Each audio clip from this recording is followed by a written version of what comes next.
எலி தோண்டும் வலையில் புலி ஒருபோதும் வீழாது. மைசூர் வேங்கை தீரன் திப்புவின் வாரிசுகளான இந்த சமூகத்தை எத்தனை திருட்டுச் சட்டங்கள் போட்டாலும் இந்த பெரிச்சாளிகள் தோண்டும் வலையில் இந்த புலிகள் ஒருபோதும் வீழாது என்பதை பறைசாற்றும் விதமாக எழுச்சியோடு நடைபெற்று கொண்டிருக்கக்கூடிய இந்த வக்ஃபு உரிமை மீட்பு மாநாட்டு பொதுக்கூட்டத்திற்கு திரளாக பங்கெடுத்திருக்கக்கூடிய எனது அருமை சகோதரர்களே, பெருவாரியான நிகழ்விலே சிரமத்தையும் பொருட்படுத்தாமல் பங்கு பெற்றிருக்கக்கூடிய எனது அருமை தாய்மார்களே, சகோதரிகளே, எஸ்டிபிஐ கட்சியினுடைய உறவே உணர்வே உயிரே, உங்கள் அனைவருக்கும் என்னுடைய சலாத்தையும் வாழ்த்தையும் உரித்தாக்கியவனாக என்னுடைய உரையை ஆரம்பம் செய்கின்றேன்.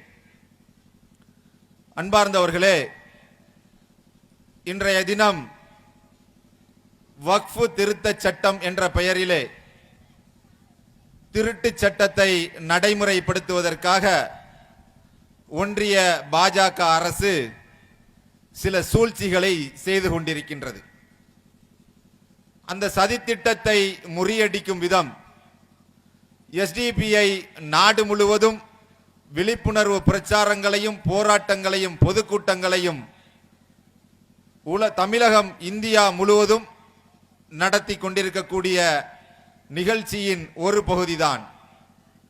பாஜக எனும் பெரும் சிக்கலை எதிர்கொள்வதற்காக இந்த சிக்கலில் இருந்து இன்றைக்கு இந்த எழுச்சியான கூட்டம் துவங்கி இருக்கின்றது. அன்பார்ந்தவர்களே, இந்த சங்க பரிவார சங்கிகளுக்கு சொல்லக்கூடிய செய்தி என்னவென்று சொன்னால், கடந்த 4 ஆண்டுகளுக்கு முன்பு எங்களுடைய குடியுரிமையை பறிப்பதற்காக நடைமுறைப்படுத்துவதற்காக ஒரு சட்டத்தை நீங்கள் அமுல்படுத்த துடித்தீர்களே, அந்த சட்டத்தை எப்படி எங்களுடைய சகோதரிகளும் தாய்மார்களும் எதிர்கொண்டார்களோ அதே போன்று உங்களை மீண்டும் துரத்தி அடிப்பதற்கு எங்களுடைய சகோதரிகளும் தாய்மார்களும் உம்மமார்களும் தயாராகிவிட்டார்கள் என்பதை இந்த தருணத்திலே நான் சொல்லிக்கொள்ள கடமைப்பட்டுள்ளேன். அன்பார்ந்தவர்களே, வக்ஃபு சொத்து என்பது ஏதோ நம்முடைய நிலத்தை அபகரிப்பதற்கான ஒரு சட்ட திருத்தம் அல்ல, அல்லது ஏதோ நம்முடைய குடியிருப்புகளையும் நம்முடைய பள்ளிவாசல்களையும் இல்லாமலாக்குவதற்கான சட்ட திருத்தம் அல்ல. இந்த சட்டம் வக்ஃபு என்பது என்னுடைய வாழ்க்கை, வக்ஃபு என்பது என்னுடைய இபாதத், வக்ஃபு என்பது என்னுடைய ஈமானுடைய ஒரு பகுதி, வக்ஃபு என்பது இறைவனுக்கும் எனக்குமான பந்தம், வக்ஃபு என்பது நான் படைத்த நோக்கத்தினுடைய ஒரு அற்புதமான தன்மை. அந்த அடிப்படையிலே உள்ளதுதான் வக்ஃபு. எதற்காக நாம் வக்ஃபு செய்கிறோம்? இந்த உலகத்திலே ஏதாவது அவார்டு கிடைக்கணும் என்பதற்காகவா, அல்லது இந்த உலகத்திலே யாராவது எனக்கு பாராட்டு தரணும் வேண்டும் என்பதற்காகவா, அல்லது இந்த உலகத்திலே எல்லோரும் என்னை நல்லவன் என்று சொல்வதற்காகவா நாம் வக்ஃபு செய்கிறோம்? நம்முடைய முன்னோர்கள் வக்ஃபு செய்தார்கள். எந்த நோக்கத்திற்காக வக்ஃபு செய்தார்கள்? படைத்த இறைவன் நீ வாழ்கின்ற வாழ்க்கையை சக மனிதனுக்கும் நடைமுறைப்படுத்த வேண்டும், உனக்கும் எனக்குமான பந்தம் என்பது இன்னொரு மனிதனின் மீது நீ காட்டுகின்ற அக்கறையின் மீது, உறவின் மீது, பந்தத்தின் மீது உள்ள பந்தத்தின் வெளிப்பாடுதான் இறைவனுக்கும் மற்ற மனிதனுக்குமான பந்தத்தை வெளிப்படுத்தக்கூடியது. அந்த அடிப்படையில் வக்ஃபு என்பது, வக்ஃபு சொத்து என்பது எனக்கும் இறைவனுக்குமான தொடர்பு. இந்த தொடர்பிலே இன்னொருவன் குறுக்கிடுவதற்கு அனுமதி இல்லை, அந்த அருகதை இல்லை என்பதை தெளிவாக உணர்த்த வேண்டிய காலம் இது. அதைத்தான் எஸ்டிபிஐ கட்சி இங்கே நடத்தி கொண்டிருக்கின்றது. இது ஏதோ சாதாரணமான ஒரு நில உரிமைக்காக அல்லது ஒரு சொத்திற்காக இந்த போராட்டத்தை எஸ்டிபிஐ கட்சி முன்னெடுக்கவில்லை. இது எனக்கும் இறைவனுக்குமான உறவை தகர்ப்பதற்கு, இல்லாமலாக்குவதற்கு, அல்லது அதை அறுத்தெறிவதற்கான சூழ்ச்சி திட்டத்தினுடைய வெளிப்பாடு. இங்கே அறுதியிட்டு உறுதியிட்டு சொல்கிறோம், படைத்த இறைவனுக்கும் எங்களுக்குமான தொடர்பை எந்த கும்பலாலும் பிரிக்க முடியாது என்பதை அழுத்தம் திருத்தமாக சொல்லிக் கொள்கிறோம். ஒன்ஸ் வக்ஃப் ஆல்வேஸ் வக்ஃப். வக்ஃபு சொத்து என்பது இன்றைக்கும் வக்ஃபு சொத்து, அது நாளைக்கும் வக்ஃபு சொத்து, கியாமத்து நாள் வரைக்கும் வக்ஃபு சொத்து. அது மோடி அல்ல, மோடிக்கு அப்பனுக்கு அப்பன் வந்தாலும் அதை ஒருபோதும் எங்களிடமிருந்து பிடுங்க முடியாது. ஏன்னா இது சாவர்கர் சொத்தா அல்லது கோல்வார்கர் சொத்தா அல்லது அமித்ஷா வீட்டு அப்பன் சொத்தா? இல்லையடா, இது எங்களினுடைய அவுரங்கசீப்பும் பகதூர் ஷாவும் பாபரும் எழுதி வைத்த சொத்து, அல்லது எங்களுடைய பாரம்பரியமாக இங்கேயே பிறந்தவர்கள், இந்த நாட்டிற்காக இந்தியா என்று சொல்லக்கூடிய இந்த தேசத்தை ஒருங்கிணைத்த எங்களுடைய மூதாதையர்கள், அவர்கள் அர்ப்பணித்த சொத்து. ஏழை எளியோர் நலனுக்காக மதம் பாராமல், ஜாதி பாராமல், இனம் பாராமல், மொழி பாராமல், பிறப்பால், நிறத்தால், இனத்தால், மொழியால் எந்த வேறுபாடும் இல்லாமல் எல்லோரும் பயனடைய வேண்டும் என்று சொல்லி ஏழை எளியோர் நலனுக்காக எழுதி வைத்த சொத்து. அப்படிப்பட்ட சொத்தை எந்த எத்தகர்களும் எளிய முறையில் எடுப்பதற்கு ஒருபோதும் அனுமதிக்க மாட்டோம். எனவே அன்பார்ந்தவர்களே, அந்த சொத்தை சட்டபூர்வமாக எப்படி இந்த முஸ்லிம் சமூகத்திடம் இருந்து அபகரிப்பது? எனக்கு முன்பு சொல்லி காட்டினார்கள், இந்தியாவிலே அதிக நில உரிமை கொண்ட, சொத்து உரிமை கொண்ட ஒரு துறை இருக்கிறது என்று சொன்னால் அது 3 துறை. அதில் ஒன்று ரயில்வே, இன்னொன்று ராணுவம். அதற்கு நிகராக அதிக 10 லட்சம் கோடி மதிப்புள்ள சொத்துக்களை கொண்டதுதான் வக்ஃபு சொத்து. இந்த வக்ஃபு சொத்து மேல திடீர்னு இவங்களுக்கு என்னக்கிற, பாஜகவிற்கு இவங்க இந்த வக்ஃபு சொத்தை, வக்ஃபு ஆக்ட்ங்கிறத எப்படி மாற்றம் பண்ணி கொண்டு வராங்க அப்படின்னு சொன்னா, யூனிஃபைடு வக்ஃப் ஆக்ட். வக்ஃபு ஆக்ட்ங்கிறத Waqf management, efficient, empowerment and development. யாரடா இந்த சமூகத்தை எம்பவர்மெண்ட் பண்ண போறா? முஸ்லிம் சமூகத்தினுடைய வளர்ச்சிக்காக, முன்னேற்றத்திற்காக, சக்திப்படுத்துதலுக்காக, ஒருங்கிணைத்தலுக்காக இந்த வக்ஃபு சட்ட திருத்தத்தை திருத்தம் பண்றாங்களாம். கேட்கிறவன் கேனையனா இருந்தா கேப்பையில என்னது நெய்வடியும் சொன்ன கதைகளா? எடா, பிஜேபி காரன் முஸ்லிம் சமுதாயத்துக்காக எம்பவர் பண்ணணுமா, சக்திப்படுத்தணுமா, நன்மை செய்யணுமா, ஒருங்கிணைக்கணுமா, அதற்காகத்தான் நாங்க இந்த சட்டத்தை திருத்துறோம் அப்படின்னு சொன்னா எப்படா இதை ஏத்துக்க முடியும்? குஷ்டரோகைக்காரன் கையில இருந்து தேன் வடியுதுன்னு சொன்னா, அல்லது அந்த தேனை அருந்துங்கன்னு சொன்னா யாராவது வாங்கி குடிப்பாங்களா? அல்லது அவன் தான் அந்த அடிப்படையில் தாங்க இதுக்கு பொருந்தும். ஆடு நனையுதுன்னு சொல்லி ஓனாய் அழுகிற கதை, அந்த கதை தான் இன்னைக்கு இந்த வக்ஃபு சட்ட திருத்த மசோதாக்கு பிஜேபி சொல்லுது. இந்த வக்ஃபு சொத்து ஃபுல்லா மாஃபியாக்களுடைய கையில சிக்கிடுச்சு, அதனால நாங்க அதை பாதுகாக்க போறோம். அதனால எல்லா முஸ்லீம்களும் எங்கள்கிட்ட வந்து அழுதாங்க, இந்த வக்ஃபு சொத்தை எப்படியாவது பிஜேபி தான் காப்பாத்தி தரணும். என்ன கம்பி கட்டுற கதையெல்லாம் கட்டுறானுங்க, என்ன உருட்டு. இப்போ உள்ள 2K கிட்ஸ் சொல்ற மாதிரி என்ன உருட்டுல என்னது, இதுதான் பெரிய உருட்டு. அந்த மாதிரி உருட்டுலே பெரிய உருட்டு இது. அப்ப இந்த வக்ஃபு சொத்தை பொறுத்த வரைக்கும் இவங்க எம்பவர்மெண்ட் பண்றதுக்காகவோ நமக்கு ஒருங்கிணைத்துக்கிறதுக்காகவோ இதை இவங்க திருத்தம் பண்ணல. இந்த சொத்தை திருடுவதற்கு தான் இவர்கள் இதை சரி செய்து கொண்டே. எப்படி திருடுறது? பல முக்கியமான நகரங்கள்ல, இந்தியாவினுடைய மிகப்பெரிய நகரங்களில் கோடிக்கணக்கான சொத்துக்கள் இருக்கின்றது. அந்த சொத்துக்களை எல்லாம் கார்ப்பரேட் நிறுவனங்களுக்காக தாரை வார்க்க வேண்டும். ஏற்கனவே இந்தியாவில் இருக்கக்கூடிய பொதுத்துறை நிறுவனங்களை ஃபுல்லா வித்தாச்சு. இனி விற்கிறதுக்கு ஒன்றும் இல்லை, பார்லிமெண்ட் தான் பாக்கி. அதை கூட விட்டா வாடகை கொடுத்துருவாங்க. அந்த பார்லிமெண்ட் மட்டும்தான் பாக்கி இருக்குது. மீதி எல்லா பொதுத்துறை நிறுவனங்களையும் வித்தாச்சு. அப்ப இப்ப வித்து தீங்கிறதுக்கு, ரியல் எஸ்டேட் பண்றதுக்கு அவங்களுக்கு ஒரு இடம் வேணும். அப்படி ரியல் எஸ்டேட் பண்றதுக்குள்ள துறை தான் என்னது, இந்த வக்ஃபு நிறுவனங்கள். கார்ப்பரேட் நிறுவனங்களுக்கு ரியல் எஸ்டேட் செய்வதற்காக. இரண்டாவது, முஸ்லிம்களுடைய நில உரிமையை பறித்து அவர்களை சொத்து அற்ற இரண்டாம் தர குடிமக்களாக மாற்றுவதற்குண்டான சூழ்ச்சி திட்டத்தினுடைய வெளிப்பாடு தான். அப்ப இதையெல்லாம் உணர்ந்தவர்களாக, புரிந்தவர்களாக, இதனுடைய சூழ்ச்சிகளை நாம் விளங்கிக் கொள்ள வேண்டும் என்று விழிப்புணர்வு செய்வதற்காகத்தான் எஸ்டிபி கட்சி இந்த பிரச்சாரங்களை முன்னெடுத்துக் கொண்டிருக்கின்றது. ஏதோ பிஜேபி இந்த திருத்த சட்டத்தெல்லாம் கொண்டு வந்து அல்லது சில முஸ்லீம் தலைவர்கள் அவங்கள்ட்ட போய் மாஃபியாக்களுடைய கைகளில் இருக்கக்கூடிய வக்ஃபு சொத்தை பாதுகாத்துருங்கன்னு சொல்லி அழுத மாதிரி பேசிட்டு இருக்கிறாங்க. நாங்க சொல்றோம், வக்ஃபு சொத்து மட்டும் மாஃபியாக்கள் கையில இல்லடா, இந்த தேசமே மாஃபியாக்களுடைய கைகளில் தான் சிக்கி இருக்கு. அப்படித்தானே? இன்னைக்கு பாராளுமன்றம்ங்கிறது எப்படிப்பட்ட பாராளுமன்றங்க? ஒரு காலத்துல மௌலானா அபுல் கலாம் ஆசாத், அம்பேத்கர், ஜவஹர்லால் நேரு, விபி சிங்கு, இப்படி அறிவுஜீவிகளும் ஆன்றோர்களும் சான்றோர்களும் அலங்கரித்த மன்றம் பாராளுமன்றம். ஆனா இன்னைக்கு பாருங்க, இந்தியாவினுடைய தங்க மங்கைன்னு சொல்லக்கூடிய அந்த ஒலிம்பிக்ல பதக்கம் வென்ற தங்க மங்கைகளிடத்துல வக்கிர புத்தியோடு பாலியல் சிண்டல் செய்தவனும், குண்டுவெடிப்பு தீவிரவாதியான பிரக்யா சிங் தாக்கூரும், இதே அமித்ஷா இன்னைக்கு பாதுகாப்புத்துறை அமைச்சரா இருக்கிற நீதிமன்றம் இப்படியே சொல்லுது, இந்த தடிபார் குஜராத்துக்குள்ள என்டர் ஆகக்கூடாது, இவர் குஜராத்துக்குள்ளே நுழையக்கூடாது என்று சொன்ன ஒரு நபர் இன்றைக்கு உள்துறை பாதுகாப்புத்துறை அமைச்சரா இருக்காரு. அப்படிப்பட்ட ஆன்றோர்களும் சான்றோர்களும் அலங்கரித்த சபை இன்னைக்கு பெரும்பாலான மினிஸ்டர் மேல பாலியல் குற்றச்சாட்டுகளும் திருட்டு குற்றச்சாட்டுகளும் அத்தனை பேரும் கிரிமினல்ஸும் போக்கிரிகளும் பொறுக்கிகளும் இருக்கக்கூடிய சபைகளாக இன்றைக்கு மாறிவிட்டது. நான் சொல்லல, புள்ளி விவரங்கள் சொல்லுது. எப்படிப்பட்ட பாராளுமன்றம் பாருங்க. அப்ப இந்த தேசமே மாஃபியாக்களுடைய கைகளில் தான் சிக்கி இருக்குது. இதுதான் எங்களுடைய குற்றச்சாட்டு. வக்ஃபு சொத்து மட்டுமல்ல, வக்ஃபு சொத்தையும் இந்த தேசத்தையும் மாஃபியா கும்பலிடம் இருந்து, பாஜக கும்பலிடம் இருந்து மீட்பதற்கு எஸ்டிபி கட்சி தயாராகிவிட்டது. என்ன நீங்க பெரிய என்ன அப்பா டக்கரா, பிரதமரா, 15க்கும் மேற்பட்ட மாநிலங்கள்ல முதல்வரா, உள்துறை அமைச்சரா? இதெல்லாம் இப்படி குனிஞ்சு நின்று பாக்குறவனுக்கு தான் நீ பிரம்மாண்டமான ஆளு. நிமிர்ந்து நின்று பாக்குறவனுக்கு, நீ மண்டியிடாம பாக்குறவனுக்கு நீ ஒன்றும் கிடையாதுடா.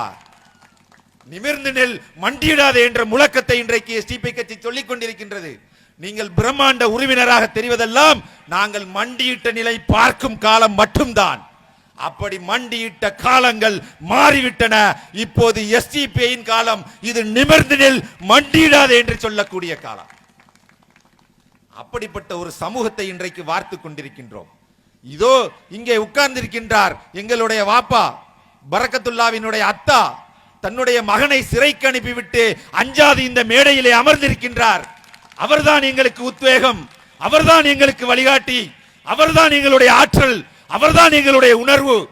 தன்னுடைய மகனை சிறைக்கு அனுப்பிவிட்டு தான் வீட்டில் உட்கார்ந்து அழுது புலம்பிய ஒரு சாதாரண தகப்பன் அல்ல அவர்.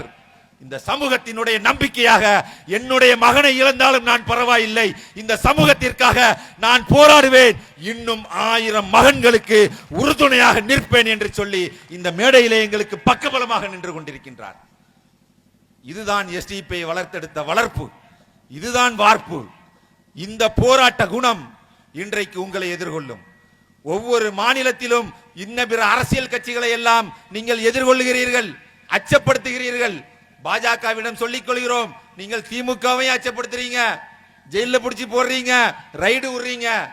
அதே மாதிரி அரவிந்த் கெஜ்ரிவாலையும் தூக்கி உள்ள வைக்கிறீங்க, ரைடு விடுறீங்க. ஆனா அவங்களெல்லாம் அவங்கள ஒரு பவரோட நின்று எதிர்கொள்றாங்க. எஸ்டிபி கட்சி கிட்ட இருக்கிற பவரே எஸ்டிபியோடைய ஹிம்மத்தும் இஸ்ஸத்தும், எஸ்டிபியினுடைய உறுதியும் அர்ப்பணிப்பும் கண்ணியமும். அதை கொண்டுதான் இன்னைக்கு உங்களை எதிர்கொண்டுட்டு இருக்கிறோம். எனவே பாஜக சங்க பரிவார சக்திகளுக்கு இந்த சட்ட திருத்தத்தினுடைய மோசமான அவலங்களை எல்லாம் எனக்கு முன்பு சொல்லி காட்டினார்கள். அன்பார்ந்தவர்களே, இந்த சட்டத்தில் மிகப்பெரிய மோசமான விளைவுகள் இருக்கிறது. நம்முடைய மத உரிமையை பறிக்க நினைக்கிறார்கள், வழிபாட்டு உரிமையை பறிக்க நினைக்கிறார்கள், மத சுதந்திரத்தை இல்லாமலாக்க வேண்டும் என்று நினைக்கிறார்கள். வக்ஃபு வாரியம் இருக்கு, மாநில அரசு இருக்கு, வக்ஃபு போர்டு இருக்கு. ஆனா அதெல்லாம் போதாதுன்னு சொல்லி கலெக்டர் தான் தீர்மானிக்கணும், அல்லது கலெக்டர் அல்லாத இன்னொருவர் தான் தீர்மானிக்கணும், அல்லது டாக்குமெண்ட் வேணும். 400-500 ஆண்டு காலம் ஒரு பள்ளிவாசல் இருக்குது, ஒரு கபிரிஸ்தான் இருக்குது, அல்லது ஒரு தர்கா இருக்குது. இதுக்கு எங்கெங்க டாக்குமெண்ட் இருக்கும்? எப்படி குடியுரிமை திருத்த சட்டத்துக்கு நீங்க இந்தியன்னு நிரூபிக்கணும்னா உங்கள்ட்ட பல்வேறு டாக்குமெண்ட்களை, ஆவணங்களை எப்படி நமக்காக கேட்டார்களோ அதே போன்ற ஆவணங்களை இறை இல்லங்களுக்கு, அல்லாஹ்வுடைய பள்ளிவாசலுக்கு, சொத்துகளுக்கு கேட்கிறார்கள். அதை காட்க தவறும் பட்சத்தில் அந்த மாவட்ட ஆட்சித்தலைவர் என்ன முடிவெடுப்பாரோ அதான் முடியும். யாருடைய சொத்துக்கு யார் முடிவெடுப்பது? இப்படிப்பட்ட இந்த மோசமான சதித்திட்டத்தை தான் இன்றைக்கு இவர்கள் பறிக்க நினைக்கிறார்கள். அன்பார்ந்தவர்களே, இது எல்லாம் அடுத்து இது பெரிய விவாதமான உடனே ஜேபிசி ஜாயிண்ட் பார்லிமெண்ட் கமிட்டி என்று சொல்லக்கூடிய அந்த கமிட்டிக்கு அனுப்புனாங்க. அது ஜாயிண்ட் பார்லிமெண்ட் கமிட்டியா அது ஜேபிசி ஜாயிண்ட் புண்ணாக்கு கமிட்டியான்னு தெரியல. நாங்க சொல்றதா இருந்தா அதை புண்ணாக்கு கமிட்டின்னு தான் சொல்லணும். ஏன்னா 584 பரிந்துரைகள் எதிர்க்கட்சி எம்பிக்கள், மக்கள், சில அரசியல் இயக்கங்கள் எல்லாம் கொண்டு போய் கொடுத்திருக்கிறாங்க. ஆனா அந்த 584 பரிந்துரைகளும் அந்த சட்ட திருத்தத்தில் வரல. ஆனா பாஜக சொன்னது மட்டும் அங்க வந்திருக்கு. அப்ப இது என்ன புண்ணாக்கு கமிட்டி? இந்த புண்ணாக்கு கமிட்டியை வச்சு எங்களுக்கு என்ன இருக்கு? இது போடாமலே இருந்திருக்கலாம. கடைசியில இதுல வேடிக்கை என்ன அப்படின்னு சொன்னா, அந்த அறிக்கையினுடைய பல பக்கங்களே இல்லாமல் ஆக்கி விட்டார்கள், காணாமல் ஆக்கி விட்டார்கள். இப்போ அது ஓட்டெடுப்புக்கு போயிருக்கு. விவாதம் நடந்து முடிஞ்சு பார்லிமெண்ட்ல அமளி துமளி ஆகி எங்க போயிடுச்சு? ஓட்டெடுப்புக்கு போயிடுச்சு. இனிதான் மேட்டர் இருக்கு. என்ன? இது ஓட்டெடுப்புக்கு வரும். ஓட்டெடுப்புக்கு வரும்போது மெஜாரிட்டி பிஜேபின்னு சொல்லி வரும். பிஜேபி அது பாஸ் ஆகும் செய்யும். இதுதான் இன்றைக்கு அவர்களுடைய சதித்திட்டத்தினுடைய சூழ்ச்சியாக இருக்கு. ஆனால் இதை முறியடிக்க வேண்டும் என்று சொன்னால் எதிர்க்கட்சிகளுடைய ஒருங்கிணைந்த போராட்டம் மிக முக்கியமாக இருக்கும். காங்கிரஸா இருக்கட்டும் அல்லது திமுகவாக இருக்கட்டும், இந்த சமூகத்தினுடைய ஒட்டுமொத்த வாக்குகளையும் பெற்று ஆட்சி அதிகாரத்திலே அல்லது பதவியிலே எதிர்க்கட்சியிலே இருக்கக்கூடிய காங்கிரஸாக இருக்கட்டும், திமுகவினுடைய 39 எம்பியாக இருக்கட்டும், இந்த சட்டம் வந்துச்சு அப்படின்னு சொன்னா நீங்க அவ்வளவு பேர் ராஜினாமா பண்றீங்க. நீங்க அவ்வளவு பேர் என்ன செய்யணும்? ராஜினாமா பண்ணணும். ஏன் ராஜினாமா பண்ணணும்? இந்த ஒட்டுமொத்த சமூகத்தினுடைய வாக்குறுதியை பெற்றுத்தானே நீங்கள் ஆட்சிக்கு வந்தீர்கள், அதிகாரத்திற்கு வந்தீர்கள். பிஜேபி இவ்வளவு அசுர பலத்தோடு எல்லா சட்டத்தையும் நடைமுறைப்படுத்தும். நீங்க கடைசியில ஒரு அமளித்துமளிய பார்லிமெண்ட்ல பண்ணிட்டு அதோட 4 அறிக்கையை விட்டுட்டு எல்லாரும் சேர்ந்து கூட்டறிக்கை விட்டோம், கூட்டாஞ்சோறு ஆக்கணும்னு சொல்லி கையை கழுவிட்டு எங்களால ஒண்ணும் முடியல, அவங்க மெஜாரிட்டியை வச்சு பாஸ் பண்ணிட்டு போயிட்டாங்க அப்படின்னு கதை விட்டீங்கன்னு வைங்களேன். அப்புறம் அது என்ன பாசிச எதிர்ப்பு? 39 எம்பி தமிழ்நாட்டில் ஜெயிச்ச உடனே இதோ புறப்பட்டு விட்டது பாசிச எதிர்ப்பு படை டெல்லியில். இந்த 39 எம்பிக்கு நாங்க சொல்றோம், இந்த சட்டம் பாஸ் ஆயிடுச்சு அப்படின்னா நீங்க டெல்லியில படுத்து கடந்து இந்த சட்டம் ரத்தான பிறகுதான் நீங்க எங்க வரணும்? தமிழ்நாட்டுக்கு வரணும். ஏன்னா அது உங்களுடைய தார்மீக கடமை, உங்களுடைய பொறுப்பு. அப்படிப்பட்ட வாக்குறுதிகளை தான் சிறுபான்மை சமூகத்தின் பாதுகாவலர் அரணாக நாங்கள் இருப்போம் என்று சொல்லித்தான் நீங்கள் இந்த வாக்குகளை எல்லாம் அறுவடை செய்தீர்கள். அப்ப இந்த வாயால வட சுடுற கதையெல்லாம் விட்டுட்டு 39 எம்பிக்களும் அது போக காங்கிரஸ், திரிணாமுல் காங்கிரஸ், பகுஜன் சமாஜ் யாரெல்லாம் பாஜக அல்லாத மதசார்பற்ற அணியில நின்று வெற்றி பெற்றீங்களோ அவங்க அவ்வளவு வெறும் மிகப்பெரிய உன்னதமான ஒருங்கிணைந்த போராட்டத்தை தீர்க்கமா முன்னெடுக்க வேண்டிய காலகட்டம் இப்ப இருக்கு. அன்பார்ந்தவர்களை, இதை புரிந்து கொள்ள வேண்டும். இவர்கள் நம்மை காப்பாற்றுவார்கள் என்று நாம் வாக்களிக்கிறோம். ஒட்டுமொத்தமாக எந்த விதமான கோரிக்கையும் இல்லாமல் பாஜகவில் இருந்து என்னை பாதுகாத்து விடுவார்கள் என்று சொல்லி நாம் வாக்களிக்கிறோம். ஒவ்வொரு தினம் தேர்தலில் வாக்களிக்கும் போது எதை வச்சுங்க வாக்களிப்பாங்க? ஒவ்வொரு சமூகமும் எனக்கு ரோடு போட்டியா, என் பிள்ளைக்கு படிப்பை கொடுத்தியா, எனக்கு ஸ்கூல் கட்டினியா, என்னுடைய அடிப்படை வசதிகளை நீ செய்து தந்தியா? யார் செய்து தருகிறார்களோ அவர்களுக்குத்தான் எங்களுடைய வாக்கு, அல்லது இதையெல்லாம் செய்துதா என்று சொல்லி கோரிக்கை வைத்து அதற்காக வாக்கு கேட்பார்கள். ஆனால் இஸ்லாமிய சமூகம் மட்டும் இந்தியாவில் எப்படி வாக்களிக்கிறது? என் வீட்டை புல்டோசர் கொண்டு இவன் இடிக்க மாட்டான், அல்லது இவன் என்னை கல்லால் அடித்துக் கொள்ள மாட்டான், இவன் என் வழிபாட்டு தலத்தை பாதுகாப்பான், அல்லது இவன் என்னைய மாட்டுக்கறி தின்னான்னு சொல்லி அடிச்சு கொள்ளுவான், அல்லது இவன் நான் முஸ்லீம் என்பதற்காக என்னுடைய குழந்தையை கோயில் கருவறைக்குள் வைத்து கற்பழிப்பான், அல்லது ஹிஜாப் அணிவதற்காக என்னை அடிப்பான், என்னை அடையாளத்தால் என்னை இழிவுபடுத்துவான். இப்படி பயந்து பயந்து பார்த்து பார்த்து ஒரு நம்மளை பணைய கைதிகளாக்கி நம்மை ஒரு முட்டுச்சந்தியில் கொண்டு நிறுத்தி நம்முடைய வாக்கை அறுவடை செய்திருக்கிறார்கள். இந்த முட்டுச்சந்தியில கொண்டு நிப்பாட்டினதுக்கு பாஜக மட்டும் காரணம் அல்ல, காங்கிரஸ் உள்ளிட்ட அத்துணை மதசார்பற்ற அரசியல் கட்சிகளும் காரணம். நம்மை ஒரு அரசியல் பணைய கைதிகளாக்கி பாஜகவிடம் இருந்து இவர்கள் இந்த சமூகத்தின் வாக்குகளை பெறுவதற்காக நம்மை அரசியல் பணைய கைதியாக்கி நம்மை ஒரு முற்றுச்சந்தியில் நிப்பாட்டி எந்த கோரிக்கையும் இல்லாமல் பாஜக வந்துவிடக் கூடாது, நான் பாதுகாப்பாக இருக்க வேண்டும் என்று சொல்லி எந்த அடிப்படை உரிமைகளுக்காகவும் குரல் கொடுக்காத ஒரு சமுதாயமாக ஒட்டுமொத்த வாக்கையும் நாம் செலுத்திக் கொண்டிருக்கின்றோம். அப்படிப்பட்ட இந்த சமூகத்திற்கு இறுதியாக ஒவ்வொரு சட்டத்தையும் நிறைவேற்றிட்டு வரும்போது கையை கழுவிட்டு எங்களால ஒண்ணும் செய்ய முடியல. கல்லால் அடிச்சு கொள்ளுறான், ஒருத்தனுக்கு கேட்கறதுக்கு நாதி இல்ல, பார்லிமெண்ட்ல அதை குறித்து பேசுறதுக்கு நாதி இல்ல. காஷ்மீர்ல போய் நின்னுக்கிட்டு ராகுல் காந்தி நான் அன்பை பரப்ப வந்தவன் சொல்றாரு. ஆனா காஷ்மீர் பிரிவினைவாதத்தில் அந்த ஆர்டிகல் 370 ரத்து செய்தது குறித்து பேசல, காஷ்மீர் மக்களுக்கு பாதுகாப்பு குறித்து பேசல. இதுதான் சிக்கந்தர் மலை தர்கா விவகாரத்தை சொன்னாங்க. முதல்வர் தலைமையில எல்லா அரசியல் கட்சிகளும் சேர்ந்து கூட்டறிக்கை விட்டாங்க. முதல்வர்கிட்ட யாருங்க கூட்டறிக்கை கேட்டது? அந்த உத்தரவை ரத்து செய்தது யாரு? அந்த உத்தரவை ரத்து செய்துவிட்டு 400 ஆண்டுகால பாரம்பரியம் தொடரட்டும் என்று சொல்லி அல்லவா ஒரு உத்தரவு வேண்டும், ஒரு அறிக்கை வேண்டும் முதல்வரிடத்தில். அப்போ நம்மை ஒரு அரசியல் பணைய கைதியாக்கி நம்மை ஒரு முட்டுச்சந்தியில நிப்பாட்டி நம்முடைய வாக்குகளை எல்லாம் மொத்தமாக அறுவடை செய்துவிட்டு வாயால் மட்டும் வடை சுட்டுவிட்டு நாங்கள் தான் சிறுபான்மை சமூகத்தின் பாதுகாவலர் என்று சொல்லி இனி இந்த சமூகத்தை ஒருபோதும் ஏற்றுக்கொள்ள முடியாது, ஏமாற்ற முடியாது. அன்பார்ந்தவர்களே, நாம் அரசியல் விழிப்புணர்வு பெற வேண்டும். பாஜகவை எதிர்கொள்வதற்கான சக்தி நம்மிடம் இருக்கிறது.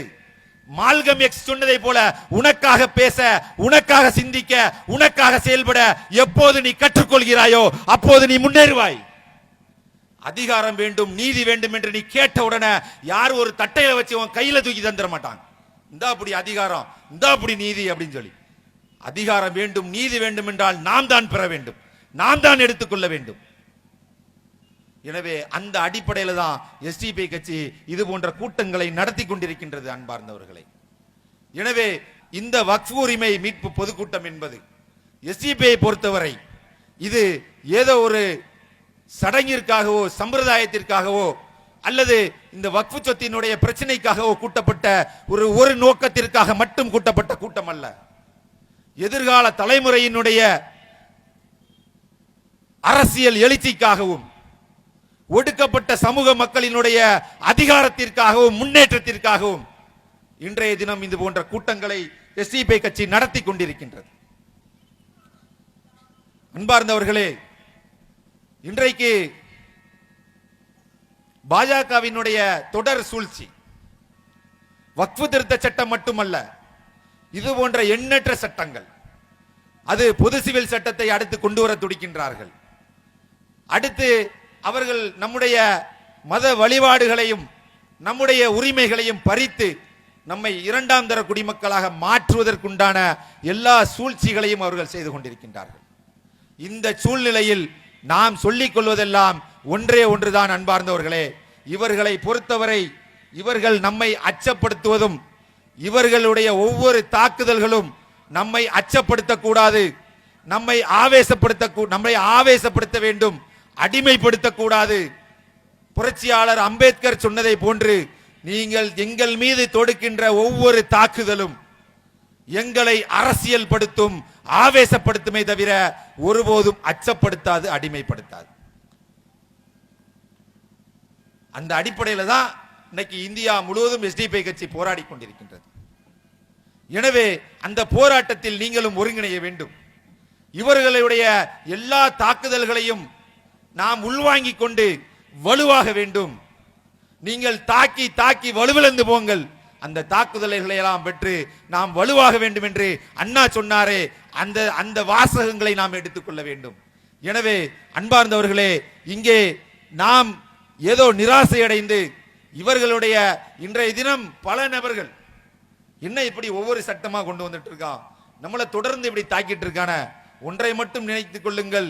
ஒரு காலமும் வரலாற்றிலே ஆதிக்க சக்திகள் ஒரு சமூகத்தின் மீது தொடர்ந்து தாக்குதல் நடத்தி கொண்டே இருப்பார்களேயானால் ஒரு நாள் அந்த சமூகம் வெடித்து எழும்போது இந்த அதிகார சாங்கிகள் சர்வாதிகாரிகள் அத்துணை பேரும் குப்பை தொட்டியில் வீழ்ந்தார்கள் என்பதுதான் வரலாறு. ஹிட்லருக்கும் அதுதான் வரலாறு. அந்த வரலாறு இவர்களும் குப்பை தொட்டியில் வீசப்படும் காலம் வெகு விரைவில். எனவே காலங்கள் மாறும், காட்சிகள் மாறும், காலமும் மாறும், களமும் மாறும். அந்த காலமும் களமும் எஸ்டிபியினுடையதாக இருக்கும் என்று கூறிக்கொண்டு வாய்ப்பிற்கு நன்றி கூறி விடைபெறுகிறேன். நன்றி.